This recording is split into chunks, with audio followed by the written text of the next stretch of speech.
I'm going to be talking to you about solving MLOps and sort of trying to provide a few mental models for how to think about solving MLOps problems, discussing the vision we have for ML and MLOps, and then maybe showing you a quick preview of what DagsHub is. And I think that the first part, which I think is the core of my talk today, is basically me trying to extract the essence of something that is both coming from 4 different talks that I usually give in like conferences and everything. So giving you like a really concise extract of something that I find valuable. And it's based on the fact that we do this process of thinking about tools and ML ops and how to choose the right platform and right tool set within our own company, because we're basically doing a lot of integrations. I'll share about this in a moment. And so what my point here is, both this is based on our learnings, but also there's going to be it's going to be like a dense talk. And for a lot of things, I'm happy to provide additional reading materials. If you reach out to me afterwards, like if something interested you and like, I want to learn more about this, reach out to me. I'll provide more details that you can dive into.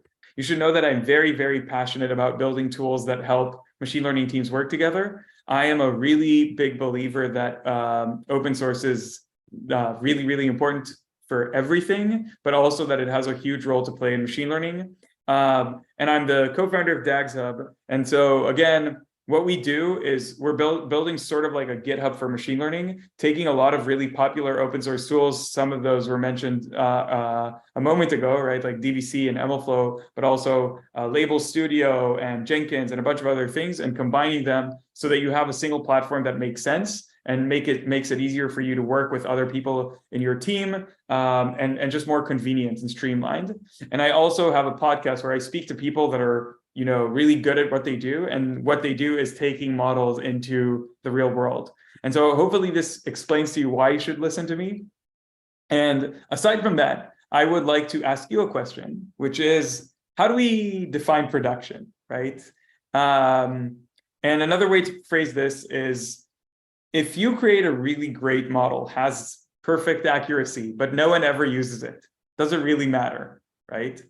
And the reason I'm bringing up this question is that I gave a talk at a like university for PhDs and stuff like that, and I asked them sort of this question, and one of the people asked me, like, when you say production, what exactly do you mean? And I realized that a lot of the terminology that we use, like we really like our buzzwords, right? But a lot of the terminology that we use doesn't really break down into a first principles approach. And so a lot of times people misunderstand or think they understand, but they understand something slightly different. And so I want to tie this in today to this talk, explain what I think production is, how you can sort of get to it, and how to solve problems that you might stumble upon along the way. So if I were to take a first principles approach, I would define production in the context of machine learning models as when you put a machine learning model in production, it means that your model's outputs or predictions are directly affecting some product or user, either by educating them, helping them make decisions, or enabling them to do something that they couldn't do before, like creating this Van Gogh Shakespeare character that I did with Stable Diffusion, right? So I wouldn't be able to do this, or at least not very easily, without this model. And so the idea is, if we define production this way, what is MLOps, right? So Wikipedia defines it this way: a set of practices aimed to deploy and maintain machine learning models in production reliably and efficiently. What I was showing a moment ago is just like, this is the Wikipedia definition, of MLOps.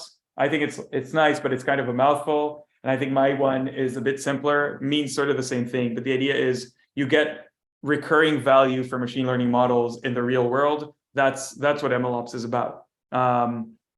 And what I'd like to do, just because I use this terminology a few times, is explain also what I mean by first principles thinking. So you might have heard this term already, but I want to make sure that we're on the same page about it as well. So what isn't first principles thinking? If you have a problem and your first sort of step is to say, what does Google do? And then try to do that, that's not first principles thinking, right? So if you look at what someone else has and you say, that's what I want, that's sort of thinking with analogies. And so I think that is a great way to choose solutions that have great marketing, or to copy what someone else is doing, even if it's not really what you need. But what I'm going to advocate for is that you do the following. So first principles thinking would be start with the fundamental truths underlying the problem that you're trying to solve. So what is your problem? Why is it your problem? What are the special needs that you have? And then make sure that these are the things that you know with most certainty are true. Sometimes it's very easy to think that you are at the fundamental truth level, but you're actually making a lot of assumptions that you don't need to make. And then once you are there, you reason about the solution bottom up, right? So from the problem to the solution, as opposed to from a feature to solution. And it might sound obvious when I say it like this, but I think that surprisingly very few people do it. And this is not to say that you're bad at what you do. I also think that it's really hard to do in MLOps. And part of the reason is something that I like to call MLOps fatigue. So a lot of people want to look at tools, but there are so many tools to choose from, and everything feels really siloed and with vague marketing messages and interfaces. And it's really hard to see how you can create a cohesive workflow with tools. And then you get all the marketing messages of, will make you iterate faster, and all of your ML needs will be solved, and get started in just 5 minutes with -1 lines of code. And that's fine. But I think it usually leads to a process that we see a lot that is kind of like the 4 stages of grief. So let me say this, share this with you, and let me know if this resonates. So step 1 is you start by doing everything manually, right? You email pickled models or whatever, right? Upload it to Google Drive. And in the beginning, that's fine. It's a lean approach. And I think that if you do the process manually the first few times, you'll have a much better first principles grasp of where there's actual like friction and where you need to introduce automation or pay attention to and things like that. But at some point, you get to the point where you start losing work or time or sleep over things that you could really have resolved with better tools. And you graduate to step 2, which is analysis paralysis. So you take a look outside and you realize that there are a ton of tools, and everyone says that their tool is the best thing since sliced bread. And so you get into this analysis paralysis, and it's really, really tiring and depressing. And at some point you realize that you spent more time looking at tools than actually implementing a solution. And so you give up and you get to step 3, which is, I want to solve everything at once. We're going to have a tool, and every feature that it's missing, it rules it out. Like only tools that do everything. And even if it's not things that I need right now, if I need it in the future, I want it in that tool already. And the way I usually identify this when we speak to companies is when a team says, our problem is MLOps. We need to solve MLOps. Like that's usually a flag that says, you're not yet at the point where you really understand what problems you have. So you go for the blanket term and you're like, I want to solve everything, right? And I think that the main problem with this is that doing everything usually means being mediocre at everything. And edge cases are going to pop up that are only served by best of breed tools. And then it's going to be hard to integrate that with the all-in-one tool that you chose before. And in some cases, it will actively lock you in. So it's going to be harder to make future tool choices. And I think that another thing that we need to think about that is kind of unique to ML, even compared to software engineering, is that our work is much more experimentation oriented and therefore unpredictable. So you can't really know what tools you're going to need in the future. So I think this can be a real killer for a lot of teams. And so they graduate to the last step, which is, I'm going to build everything inside our company, right? Like we know what we need best. And I think that the funny thing about this is the most resource intensive approach. You didn't build your own GitHub clone, and you're not building your own cloud service. So why does it make sense in this case, right? Now, because it's not the core business of most companies, unless, I don't know, they're DagsHub, the result might be worse than the alternative, right? And then if you have a huge dedicated internal ops team, then maybe it's doable, but you're probably not Facebook or Google. So you probably don't have that resources. And what ends up happening is companies invest a ton of time building something that could exist off the shelf just so it's custom tailored to their needs. And so I think that all of this is sort of a result of this non-first principles thinking of like, what do I need to do? Okay, it's what they have or something like that. And so what I want to suggest is something else, right? Like we understand why production and MLOps and building sort of the ML platforms that we need is frustratingly hard, but we can avoid this entire thing with this framework that I suggest, right? And I have a talk that's dedicated to this thing. I actually gave it on NVIDIA GTC a couple of weeks ago, so you can go and see it. It's like 50 minutes long, and you can learn a bit more about this. But I want to go over these steps and explain why I think they matter and give you a few tips for them, right? So basically, you look at this, right? And you're like, oh, these are 5 steps. Like this is easy, right? Like this is very straightforward. But I think that what this framework does is it formalizes how we need to define our needs so that when we go and choose a solution, we're more likely to be successful. And the main added value here is that you add structure to a process that you maybe have done already, but it was done in a hand-wavy way. Like just go look at tools and decide which one we need for whatever, experiment tracking, data versioning, data labeling, whatever it is. And I think it's going to be valuable in 2 ways. So if you're a senior team member, it's going to enable junior team members to actually participate because it's more structured and well-defined. But if you're a junior team member, it means you can already contribute to something that usually the most senior team member does and just tells everyone what to do, right? So I think this is really creates a process that has more consistent results and has everyone involved, and will also reduce the amount of time you could spend on choosing tools and also avoid analysis paralysis. And so make sure you get sort of the best tool that works for you. So I want to go over each one of these or a few of these and give a few tips. So for the first 2 steps, I think that the most common problems that we see is teams that do this the reverse way, right? Basically, they start by stating which features they need and then thinking about the problems that those features solve for. So I think that I need a feature store, and I think a feature store solves the problem of having production data be able to be calculated when I create the batch jobs or something like that. So I think that's a problem that we have, right?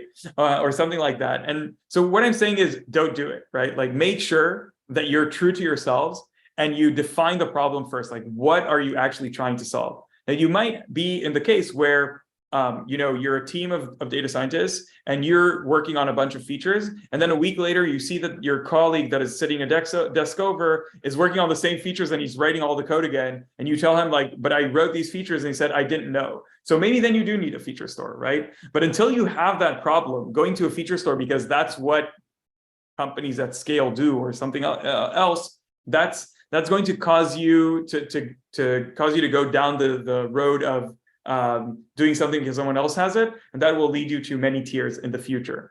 And the second thing that we see is when people define the problem too broadly. So this relates to the outlining problem parameters. Basically, you define the problem. So what I said earlier is the problem, but the problem parameters might be our data is text or audio or tabular data or something else. What size is our team? What size is our data set? What size is our company? A lot of these things really affect which tools you use. And one of the things that we see often is that people do the first step right, like they define their problem correct, but then they go too broadly in the second step. They say like, we only have text data, but I heard that we're thinking about maybe adding audio data next year. So we need a solution that already works for audio data. And I think that this is a mistake because it defocuses you from the problem at hand. So you might deprioritize something that you need right now for something that you might need in the future. And I think that that's dangerous. The last tip I have for this is write it down. It's very easy to say that you did this to yourself. But once you write down problem definition, problem parameters, and you share that with the people that you work with, that's going to really help you nail this down because they're going to give you feedback and you're going to get a much narrower and more focused thing that you need to solve. And that's going to mean that you spend less time integrating or evaluating tools and more time actually doing the machine learning work that I'm guessing you all really want to do. So step 3 is usually the step where people are like, I know how to Google. Like, that's easy. You just go to Google and you do whatever. This is my problem. What is the solution, or something like that? And I would argue that Googling needs to start appearing on people's CVs and should be tested for in hiring rounds, because I think that there's Googling and there's Googling, right? And so two points that I'd like to make about this. I think that one issue that we see here is people go and they Google for 5 minutes, and then they're like, okay, nothing exists. I'm going to just spend 3 months and build something. And so again, I think that if your problem is not a core part of your business, right, and you're not Google or Facebook, then the chances that it actually makes sense for you to build a tool from scratch is very, very low. It is really near zero that you need to build something from scratch. So what I'm trying to say by this is, the tip here is you should try to set aside a meaningful amount of time. We usually recommend no less than like 2 hours to actually go over the, spend time with the problem and the parameters that you defined in step 1 and 2, and actually Googling those to find more information about that, and only then making a decision. And I think that the Googling part, the idea here is not like, how do you track experiments, right? Like if experiment tracking is your problem, right?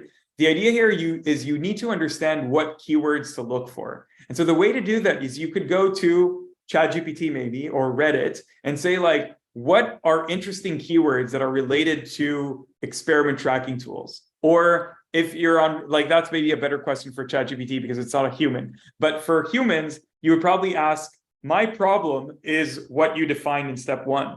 And here are some of the special parameters that I have for my problem. How do you solve this in your company? And then you don't only read the name of the tool, like, oh, I'm using DagsHub, right? Like, that's not the point. The point is, what terms are they using to describe the way they solve it? We do X, and then we use a tool that does Y and everything, and then you search those terms in Google. And that's going to let you expand your horizons beyond the way you define the problem to the way other people define the problem that you have. And so I think that Googling is not, I think that Googling is really, really important to know how to do, and it's not trivial. So now with respect to GPT, I think that ChatGPT doesn't really replace this. Like, you can ask ChatGPT, but part of the problem with it is that it's really, really confident, and you never know whether or not it hallucinated a tool that doesn't exist. So maybe you searched for an experiment tracking tool and told you to use Cube ML with a link to a website that doesn't really exist, and you need to figure out that that's not really a tool. So I think that ChatGPT could be a really great way to get more keywords. Like, can you explain to me, my problem is this, how would you go about solving that, right? And then seeing what keywords it uses as well. But I don't think it replaces your actual going to Google, searching for these terms, and analyzing the tools that you find and the articles that you find and everything. And so, yeah, those are the things that you have. Konstantin commented that yet everyone builds something from scratch. That's true. We are all engineers. This is true for myself as well. We like building stuff. But I think that the thing that usually gets you balanced back into focusing on what's important is having a bit of product mentality, in the sense that in the end, when you're a data scientist for a company, you're trying to move the needle for that company, provide business value with your ML models or data analysis or whatever it is, and not by building a ton of tools. So you need to understand how you could get to working on the things that actually matter as soon as you can. And usually that's not by building a tool from scratch, or at least that's my opinion. For the last 2 steps, I think the main 2 tips I have, I think that data scientists and ML engineers really overemphasize getting started part of every tool that they use. I don't know why. I think it's like, it's true for developers as well, but especially for people in the data field. Like, it doesn't matter if the tool is like horrible. If you can start it with 1 line of code, then it's probably worth trying out, or something like that. I think that overemphasizing, and vice versa, like if it's really, really good, but you need to invest some time to set it up, then no, it needs to be easy to start. I think getting started is really important, but I think the idea here is to think about how this tool is going to be used. If you set it up once and it takes you 20 hours to set up, but then you use it on a daily basis. You don't need to set it up again. And when you use it on a daily basis, it takes you 2 seconds. That's better than a tool that takes 2 seconds to set up, and then you need to spend 30 minutes every day to use it, right? So I think that sort of doing this calculation in your head and then taking that into consideration is really important. And the other thing is, I think it's really important to start simple. So this is true for the entire data science process that you do. This is, I guess, bigger than this specific thing, which by this, I mean, build an end-to-end pipeline that's really crappy, right? Like make a lot of stupid decisions. Your model could be an if-else model in the beginning. It doesn't really matter, but make sure that you understand the flow that you need to do as simply as possible, and then start iterating on things, right? And on the front of like integrating tools, I think that starting simple usually means start with one project when you integrate the tool, or maybe start with using the tool for whatever, a month and seeing what happens. But also on the flip side, if you know that your system is scaled up in one specific or two specific dimensions, make sure that you stress test it before you integrate, right? So for example, we have customers that have millions of data files, right? Like millions of images or videos or something like that. If they adopt a new tool tomorrow that works with their data, and that tool can't work with millions of data files, then they shouldn't use it, right? Like it would be stupid for them to integrate it and try with a small data set and then realize that it doesn't work for 3 million images. So they need to before they start integrating it, they basically, what we recommended they do is they either scrape the internet for 3 million images, or create like a script with Python that generates 1 million images and then uses the tool with them, right? And then before you invest everything, like integrating it into the platform and ingesting and everything, you just know that it works for your data scale. It's not foolproof, but it usually improves your life significantly. So I created a mnemonic device so you can easily remember the stages. Again, defining the problem, outlining the problem parameters, Googling the problem, evaluating solutions, and then integrating them. And again, there's a larger talk about this if you're interested in hearing on YouTube. What I want to do now, and I'll do this briefly, and then maybe I'll show you around DagsHub just because I think it's cool and I'm curious to hear your thoughts, is I want to take sort of a step back, right? We have a mental framework for thinking about machine learning and MLOps problems.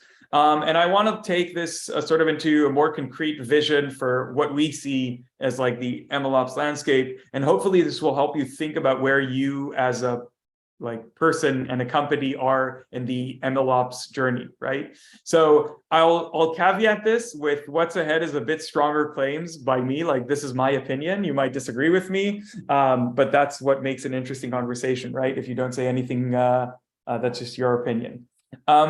So I think that there are a lot of really complicated charts about machine learning and MLOps, and that's fine. But if you ask me, it's separated into 3 components, right? There's data, there's experiments, and there's models. Everything that you see in machine learning and data science is related to one or more of these 3 things, right? And you might want to count like code as 4, but I think that it's not ML specific, so I'm putting it aside for a moment.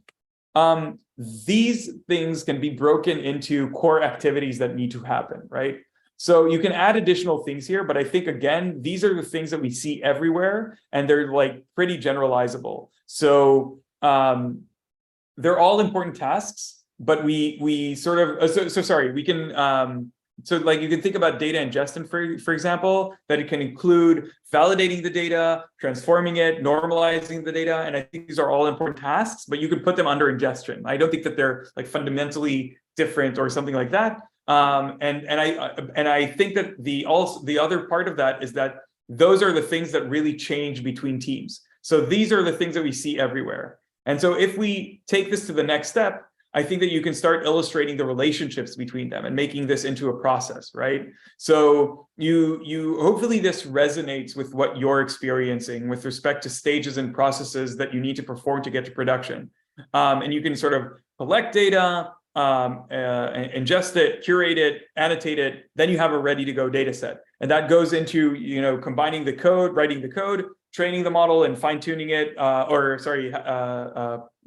tuning it, tracking and evaluating the results, and then you get to a model which is ready ideally to deploy. And then you containerize it, you deploy it, and then you monitor it, and that feeds back into the loop, right?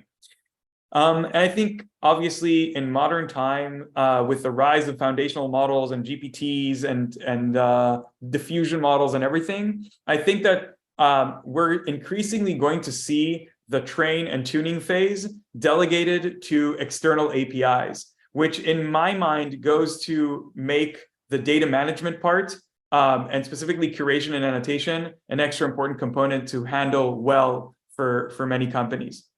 Now, the last thing I'd like to say is again, there are so many tools, right? So I tried to put some of them here on the slide. There are a lot additional ones, but this sort of maybe helps you map the tools that you know to where they fit, in my mind, into this flow.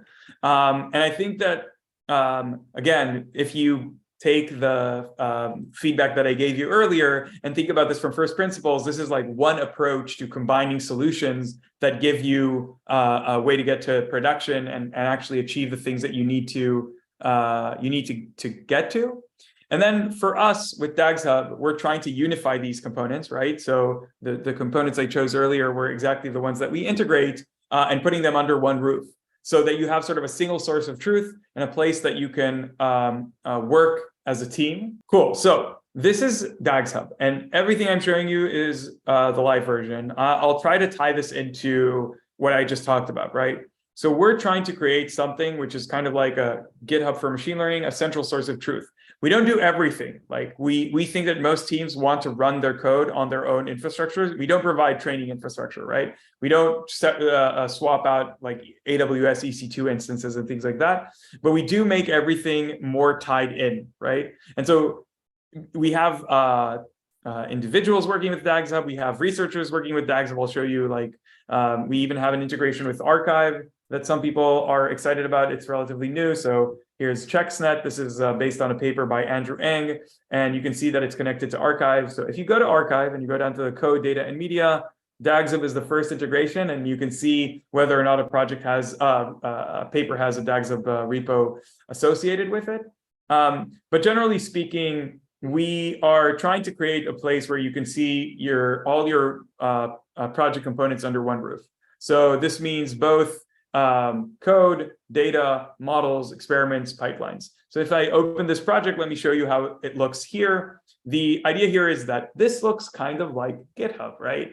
But the idea is that there are a bunch of differences, and each one relates to things that you would care about as a data scientist or ML practitioner. So one thing that usually pops up is we have like this experiments table that's integrated into the system, and we support MLflow experiments and Git experiments. So when you load this, if my internet does not betray me, because screen sharing on Zoom sometimes makes everything slow, you will see MLflow experiments that were run in this project. And I can open an experiment and you see it in the DagsHub UI, even though you can also see it in the MLflow UI, which I'll show you a bit later. But you can actually see the metrics, see the parameters, and see the charts that were used in this project alongside your code. So in this MLflow experiment was built with this commit. And when you click on this on DagsHub, you actually see that commit, right? So you don't need to go to another platform to understand where your code is.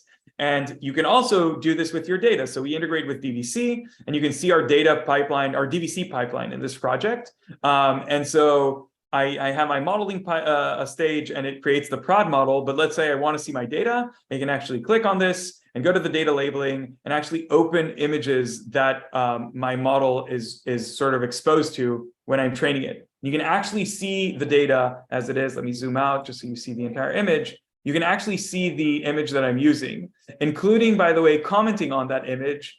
Because you might want to have a discussion, right? And say like, oh, what is this thing, right? So you can make a mark on your image and then type some whatever comment, and that will be documented so you can have discussions with team members, right? So this is part of the magic that we provide. So you see your experiments, you see your data, you see your data pipeline, and it's sort of interactive. So I don't know, maybe I want to see my experiment metrics. I can actually navigate my project to where those metrics are stored.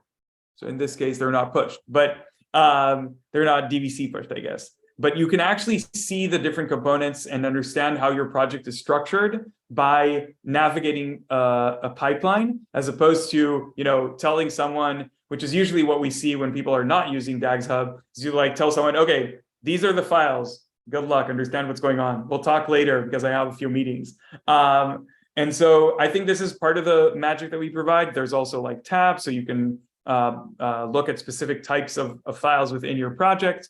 And in addition to all of this, there's a question. Harry asks, how do you deal with the Git commit when using MLflow and DVC? MLflow will have the Git commit before train. DVC will be committed at the end of the training run. So that's a good question, and I think it's not necessarily the case. It depends on how you use it, right? So you can run the MLflow command. So we see basically two workflows. One workflow is you run you sort of commit the data, and then you run the training run, and you are using MLflow to track your artifact, right? And then the experiment is tracked on MLflow, the artifact is tracked on MLflow, the raw data is versioned with DVC. The other workflow that we see is basically that you commit the data, you run the experiment with MLflow, but you don't log the model. And then you can actually log. So this is why we have sort of hybrid tracking. So in this project, we're only using MLflow, but let me show you another project just so I explain what this is. So this is a project that I work on. By the way, when you go to the Explore page, all of the projects that you saw maybe a moment ago, all of these are community projects. I have no idea what most of these are, and that's exciting and terrifying at the same time. You can look around and maybe find something that's interesting to you. In this case, my experiments here are actually Git experiments.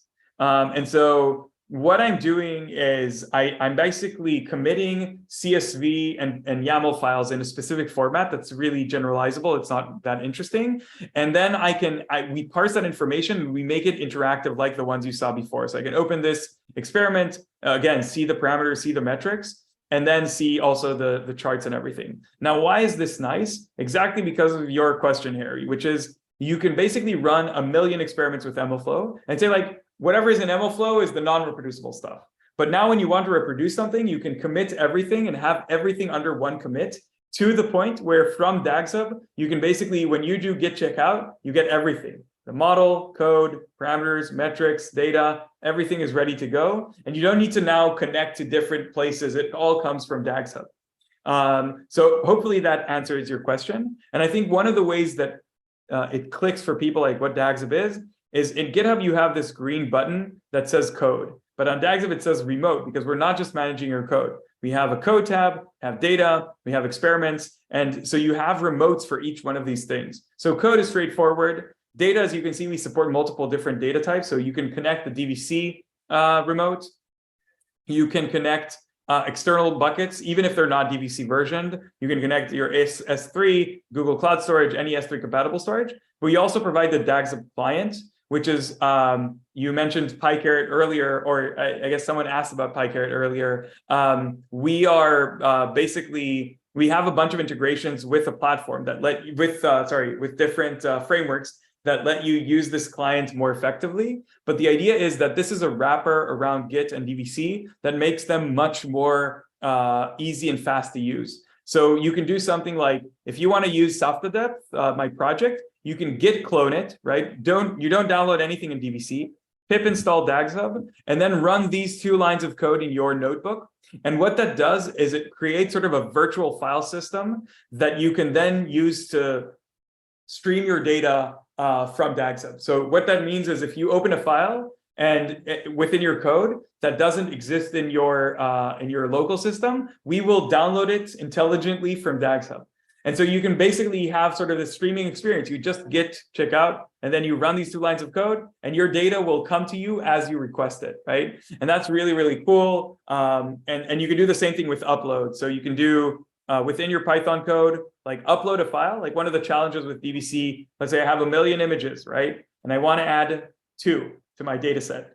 With the way DVC, the CLI works, is you need to pull the data, add the 2 files, and then push them back, right? And that might be a hassle if there's multiple team members that are trying to work together. But with DagsHub, we made it easy because we can do something that you can't do with regular DVC because it works directly with your cloud storage, right? But we can do a lot of really smart things because we have our server next to our storage. And so what we can do is we basically do the DVC work for you. So you can send us a file and tell us, add it to this DVC folder, and we do all the work on our end so that you don't need to. So it's instantly adding this additional file to your DVC storage. And I think that's really cool, and a lot of people are excited about. So these are some of the things that we do to make your lives easier. And I'll end by saying that there are a lot of other cool features. We have reports, which lets you like write custom reports for your project. We have annotations, which let you annotate your data. We have data pull requests and the discussions that I showed earlier, and a bunch of other things to discover. But hopefully this is interesting to you.